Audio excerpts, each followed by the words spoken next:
நம்ம விதைத்த கண்ணீருக்கு கர்த்தர் மகிழ்ச்சியை கொடுப்பார். ஆமென். நம்ம விதைத்த கண்ணீருக்கு கர்த்தர் பலனை கொடுப்பார். ஹல்லேலூயா. இப்போது விதைத்து கொண்டு இருக்கிற கண்ணீருக்கு கர்த்தர் மகிழ்ச்சியை கொடுப்பார். கர்த்தர் பலனை கொடுப்பார். ஹல்லேலூயா. ஸ்தோத்திரம். இனிமேல் ஒருவேளை விதைக்க வேண்டி இருந்தால் அதற்கும் கர்த்தர் மகிழ்ச்சியை கொடுப்பார். அதற்கும் கர்த்தர் பலனை கொடுப்பார்.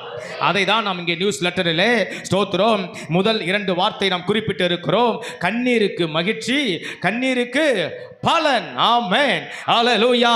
கர்த்தர் நம்ம கண்ணீரை கணக்கில் வைத்திருக்கிறார். நம்ம கண்ணீரை கர்த்தர் துருத்தியில வைத்திருக்கிறார். என் அழுகை யாருக்கும் தெரியாது, என் கண்ணீர் யாருக்கும் தெரியாது, என் உடைப்பு யாருக்கும் தெரியாது, என் வேதனை யாருக்கும் தெரியாது, என் சஞ்சலம் யாருக்கும் தெரியாது, என்னுடைய மனவேதனை மனக்குமுறல் நான் ஸ்தோத்திரம் அழுது கொண்டு இருப்பது, நான் துக்கித்து கொண்டு இருப்பது ஒருவருக்கும் தெரியாது, அறியாது, புரியாது என்று நாம் நினைக்கலாம். ஆனால் நம் தேவன் ஸ்தோத்திரம் நம்ம கண்ணீரை பார்த்து கொண்டுதான் இருக்கிறார். நம்ம கண்ணீரை கர்த்தர் களிப்பாக மாற்றுவார், களிப்பாக மாற்றுவார், களிப்பாக மாற்றுவார், ஆனந்தமாக மாற்றுவார், ஆனந்த சந்தோஷமாக மாற்றுவார். ஆமென். ஹல்லேலூயா. ஹல்லேலூயா. ஆமென்.